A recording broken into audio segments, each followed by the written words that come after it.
Aunty ಏನು ಹೇಗಿದೆ experience? ಚೆನ್ನಾಗಿದೆ. ಫುಲ್ ಸುಸ್ತಾಯ್ತಾ? ಇಲ್ಲ, ನಾನು ಓಡೇ ಇರ್ಲಿಲ್ಲ ಕಣೆ. ಇಲ್ಲೆಲ್ಲ ಮೋಸ್ಟ್ಲಿ ಎಷ್ಟು ಕಿಲೋಮೀಟರ್ ಇರ್ಬೋದು ಆಂಟಿ ಇವಾಗ? ಸುಮಾರು 2 ಕಿಲೋಮೀಟರ್ ಆಗುತ್ತೆ. ಹಾಯ್ ಫ್ರೆಂಡ್ಸ್, ನಾವಿವತ್ತು ಬೆಟ್ಟಕ್ಕೆ ಹೋಗ್ತಾ ಇದ್ದೀವಿ. ನಿಧಾನಕ್ಕೆ ಬನ್ನಿ. ಫುಲ್ಲು ಸುಸ್ತಾಗ್ತಿದೆ, ಉಸಿರಾಡೋಕ್ಕೆ ಆಗ್ತಿಲ್ಲ. ಬಿಸಿಲು ಬೇರೆ ಕರೆಕ್ಟಾಗಿ 1:15. ಮಾತಾಡೋಕ್ಕೂ ಆಗ್ತಿಲ್ಲ ಫ್ರೆಂಡ್ಸ್. ಓಕೆ, ಬಾಯ್ ಬಾಯ್.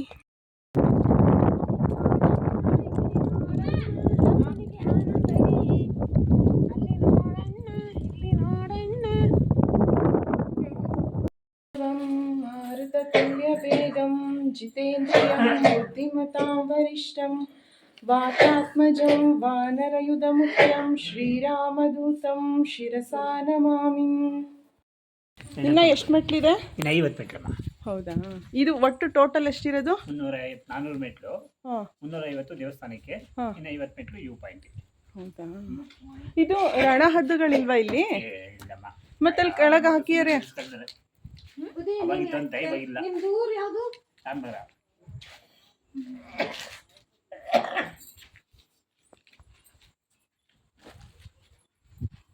ಇದು ಎಷ್ಟು ವರ್ಷದ ಪುರಾತನ ಇದು ದೇವಸ್ಥಾನ?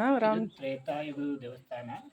ರಾಮದೇವರು ವನವಾಸ ಹೋದ ಮುಂಚೆ 2-3 ವರ್ಷಗಳ ಕಾಲ ಇಲ್ಲಿದ್ದು ರಾಮಲಕ್ಷ್ಮಣ ಸೀತೆ ಇದ್ದು ಶಿವನ ಪೂಜೆ ಮಾಡಿ ಶಿವನ ಪ್ರತಿಷ್ಠೆ ಮಾಡಿ ಸೀತಾದೇವಿ ನೀರು ಕುಡಿಬೇಕು ಅಂತ ನಾವು ಬಾಣ ಬಿಟ್ಟು ಕೊಳ ನಿರ್ಮಿಸಿ ಇಲ್ಲಿಂದ ವನವಾಸಕ್ಕೆ ಹೋಗಿದ್ದು. ಮೇಲೆ ಧನುಷ್ಕೋಟಿ ತೀರ್ಥ ಅಂತ ಕೊಳ ಇದೆ, ಮತ್ತು ರಾಮೇಶ್ವರ ದೇವಸ್ಥಾನ ಇದೆ.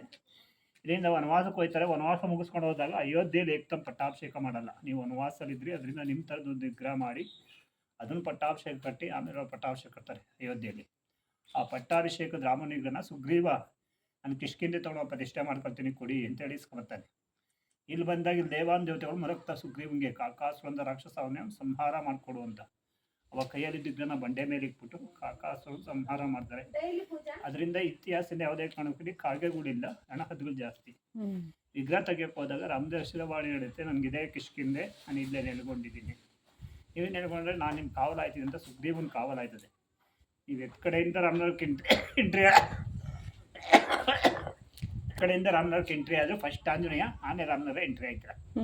ಮೈಸೂರಿಂದ ಬಂದರೆ ಕೆಂಗಲ್ ಆಂಜನೇಯ, ಬೆಂಗಳೂರಿಂದ ಬಂದರೆ ಬಿಡದಿ ತಪ್ಪೋತಿ ಆಂಜನೇಯ ದೇವಸ್ಥಾನ, ಕೆಂಗಲ್ ಆಂಜನೇಯ, ಮತ್ತು ಇದು ಸ್ವಯಂಭೂ ಉದ್ಭವ ಮೂರ್ತಿಗಳು. ಇದು ಸ್ವಯಂಭೂ ಉದ್ಭವ ಮೂರ್ತಿ. ಇವಾಗ ಫುಲ್ 2 ಕಣ್ಣು ತಿರುಗಿದಂಗೆ 2 ಕಣ್ಣು ಕಾಣುತ್ತೆ ಈಗ. ಹೌದಾ? ಮುಂಚೆ ಈ ಥರ ಒಂದು ಸೈಡಲ್ಲಿ ಇತ್ತಾ? ಫಸ್ಟ್ ಇದು ಬರ್ತಾ ಇದೆ, ಇದು ಇಷ್ಟು ಬಂದಿದೆ ಇವಾಗ ಮುಂದಕ್ಕೆ. ಅಂದ್ರೆ ಏನು ಕಲಿಯುಗ ಅಂತ್ಯದ ಟೈಮ್ಗೆ ಇದು ಕಂಡುಬಿಡ್ತಾರೆ ಅಂತ. ಮೇಲೆ ಪಟ್ಟಾಭಿರಾಮ ದೇವಸ್ಥಾನ ಇದೆ. ಸ್ವತಃ ಸುಗ್ರೀವ ಅಯೋಧ್ಯೆ ತಂದು ಪ್ರತಿಷ್ಠಾಪನೆ ಮಾಡಿರೋದು, ಅದಕ್ಕೆ ಪಟ್ಟಾಭಿರಾಮ ದೇವಾಲಯ ಅಂತ ಹೆಸರು. ಸ್ವತಃ ರಾಮ ಲಕ್ಷ್ಮಣ ಸೀತೆ 3 ಜನ ಕುಂತ್ಕೊಂಡು ಶಿವ ಪೂಜೆ ಮಾಡಿರೋದು ಇಲ್ಲಿ ಪ್ರಥಮ ಬಾರಿಗೆ. ಹೌದಾ? 2ನೇದು ರಾಮೇಶ್ವರದಲ್ಲಿ ರಾಮ ಒಬ್ಬನೇ ಕುಂತ್ಕೊಂಡು ಶಿವ ಪೂಜೆ ಮಾಡಿರೋದು. ಅದಕ್ಕೆ ಪ್ರಾರಂಭ, ಅದು ಅಂತ್ಯ. ಇದು ಅಲ್ಲಿ ಧನುಷ್ಕೋಟಿಲಿ ನೀರು ಇದೆಯಾ? ಸಿಕ್ಕುತ್ತಾ? ನೀರೇ ಉಪಯೋಗಿಸ್ತಾರೆ ಅಡುಗೆಗೆ, ಪಡಿಗೆಲ್ಲ. ನಾವು ಕುಡಿಯೋಕ್ಕೂ ತಗೋಬೋದಾ? Okay okay. ಕೆಳಗಡೆ ಕಾಕಾಸುರನ ಕಾಲಲ್ಲಿ ತುಳಿದಿರೋದ? ಹೌದು ಹೌದು.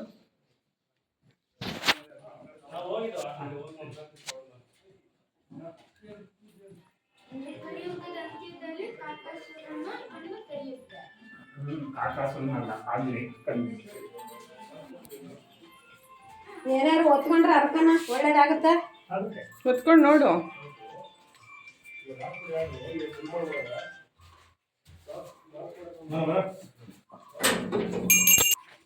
ಅದು ಏನು ಗೊತ್ತಾ ಮನೆ ಬಾಯ್ಲಿ ಅಲ್ಲಿ ನೋಡು.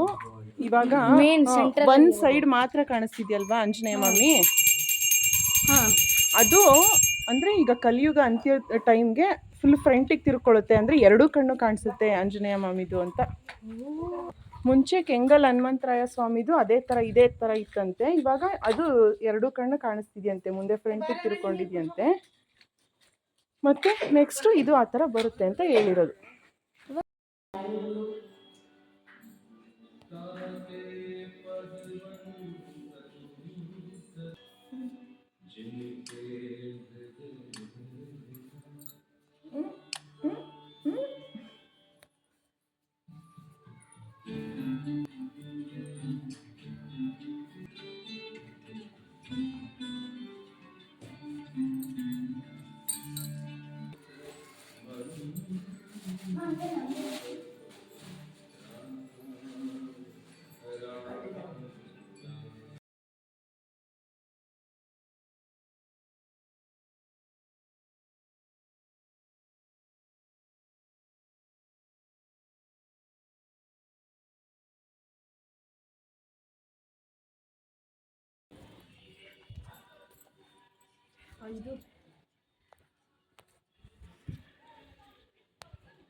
ಹೋಗ್ಲಾ?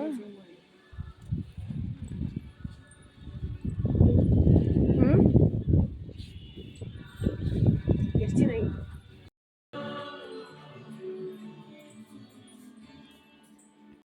ಆಲ್ರೆಡಿ ಸಮ್ಮರ್ ಹಾಲಿಡೇಸ್ ಶುರುವಾಗಿರೋದ್ರಿಂದ ಮಕ್ಕಳನ್ನ ಎಲ್ಲಾದರೂ ಒನ್ ಡೇ ಪ್ಲ್ಯಾನ್ ಮಾಡಿ ಎಲ್ಲಾದರೂ ಕರ್ಕೊಂಡೋಗೋಣ ಅಂತ ಡಿಸೈಡ್ ಮಾಡಿಕೊಂಡು, ಇದು ಅಂದರೆ ನಮಗೆ ಹತ್ರ ಇರೋದ್ರಿಂದ ರಾಮನಗರ ಫಸ್ಟ್ ಹೋಗ್ಬಿಟ್ಟು ಬಂದ್ಬಿಡೋಣ ಅಂತ ರಾಮನಗರದ ರಾಮದೇವ್ರ ಬೆಟ್ಟಕ್ಕೆ ಕರ್ಕೊಂಡೋಗಿದ್ವಿ. ತುಂಬ ಚೆನ್ನಾಗಿತ್ತು. ಆನ್ ದ ವೇ ಬರುವಾಗ ಅಲ್ಲೇ ಹೋಟೆಲಲ್ಲಿ ಊಟ ಎಲ್ಲ ಮಾಡಿಕೊಂಡು ಫುಲ್ ಡೇ ತುಂಬ ಎಂಜಾಯ್ ಮಾಡಿದ್ರು. ಮಕ್ಕಳು ಅಷ್ಟೇ. ಬೆಟ್ಟ ಹತ್ತೋದಕ್ಕೆ ಸುಸ್ತು ಅಂತ ಏನು ಅನ್ನಲಿಲ್ಲ. ಆರಾಮಾಗೆಲ್ಲ ಬೆಟ್ಟ ಹತ್ಕೊಂಡು ನಾವು ತುಂಬ ಖುಷಿಯಾಗಿ ಇವತ್ತು ತುಂಬ ಚೆನ್ನಾಗಿ ಸ್ಪೆಂಡ್ ಮಾಡಿದ್ವಿ. ಆಲ್ಮೋಸ್ಟ್ ಎಲ್ಲರೂ ಯಾರ್ಯಾರು ರಾಮನಗರ